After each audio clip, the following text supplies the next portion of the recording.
Y'all need to stick to acting. Them tacos fuck my shit up. Soldier Boy!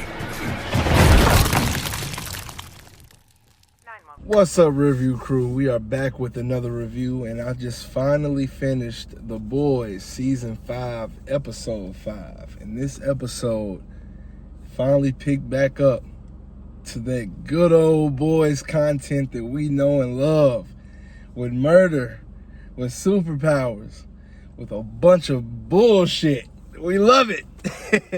So this episode right here is, all in all, just getting down to where the fuck is the V. Now, before we even get to that point, we do get a really cool scene with Butcher and MM, where MM pretty much lets Butcher know exactly where his head has been and why he's been so fucked up. And it's because of the fact that he just feels like he has nothing else to live for anymore. And he feels like this is the perfect opportunity, with him not caring about life, to get the job done and to finally defeat Vought. Now, we know the conversation he had with Stanley Edgar, where he's like, hey, you can't simply defeat the corporation because another corporation is just going to take its place and it'll continue to go in a cycle.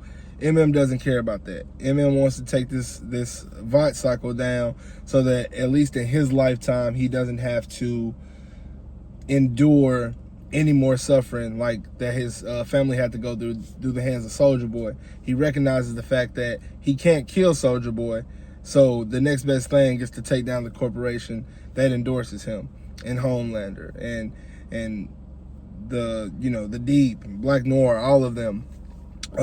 Black Noir actually has his own segment of this episode as well, where it shows him as an actor, and he is pretty much just going through and trying to incorporate his real life with his acting life, because it's the only place where he actually feels free.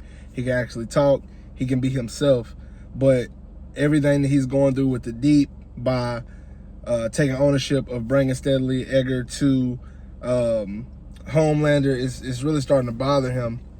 So the Deep goes incognito, follows him, and ends up assaulting his director, which was one of the funniest scenes that we've gotten in The Boys in a while. Sister Sage, she got one as well, where she is trying to get everybody to pretty much get on her side and taking down Homelander herself. Not in a sense of like defeating him, just not allowing him to get his hands on the V1, because like we've been talking about, once he gets V1, it's pretty much game over. He becomes invincible. He's not going to be able to get touched by that virus either, just like Soldier Boy. Sorry, y'all. Sorry. Like Soldier Boy. And that's really what he's aiming to do. You got the Democratic Church of America that's completely wreaking havoc.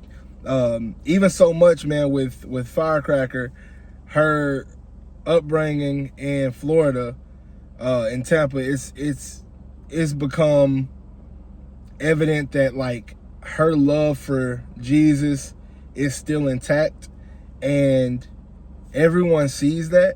Even her old pastor, who ends up getting condemned in this episode because of Firecracker's decision on her show, The Truth Bomb, to pretty much put out there that he's been infested by starlighters.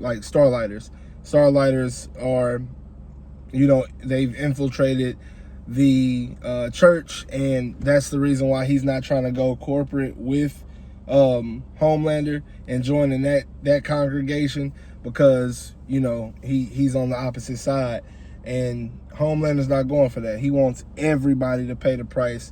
If you're not with him, you're against him, which we've been seeing this entire time. This is when shit really gets fun, though. So Soldier Boy and Homelander have a conversation with Stan to figure out where the fuck is the V1. Stan's like, I really don't know, but I know who would, and that would be Marathon. Marathon is a fellow speedster like A-Train, who was actually in the 7, but was kicked out when he lost the race to A-Train kind of like what we seen with him in like season 2, I think it was.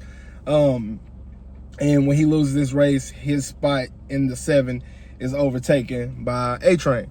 So he's, coked out of his mind. He's doing drugs. He's hanging out with Seth Rogen and the Indian guy from Eternals, and McLovin. McLovin makes an appearance here as well.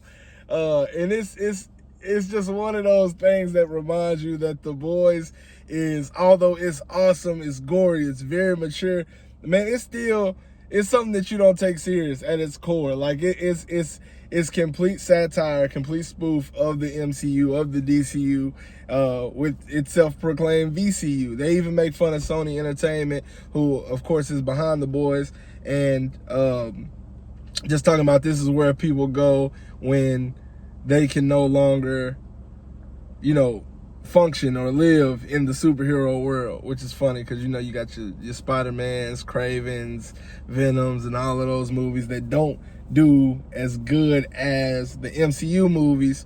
But, if you like superhero movies, you watch those anyway.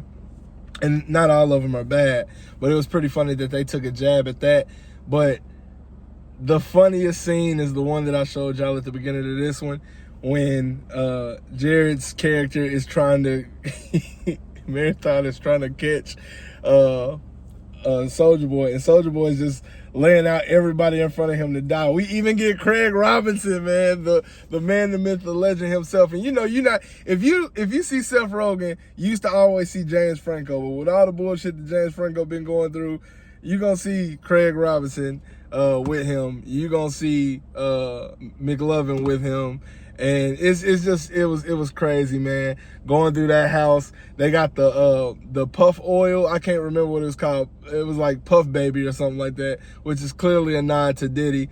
And they even mentioned children being diddled in this episode as well. So they definitely was throwing strikes at Hollywood, and having it take place in Hollywood was the cherry on top of just everything and all the fucked up conspiracies that we hear about what goes on there with, just everything. I won't speak too much on that. But this episode was grand. It does end with Homelander. He gets Firecracker up out of here, man. She is no more. She finds out that she was fucking Soulja Boy the entire time, which of course is Homelander's father. And he tells her about all the pillow talking. The pillow talking is, afterwards she's voicing how she feels about God and how Homelander is not a god, and all this little riffraff she been doing. So Homelander found out about that, had to get her up out of there, jammed her head right into a statue, and she's cooked. So now we almost back at square one. We don't know what's about to happen, but if Homelander get his hands on that V1, boy, it's GG's for everybody, man. But y'all watch today's episode of The Boys, man. What did y'all think about it? Scale 1 out of 10, definitely the best one of this season so far. And I'm just glad that they got back to what made us fall in love with this show in the first place, man. But that's my time. I'm gonna let y'all have it for the rest of the night. And until next time, like always, we are going to leave this one in the rear view.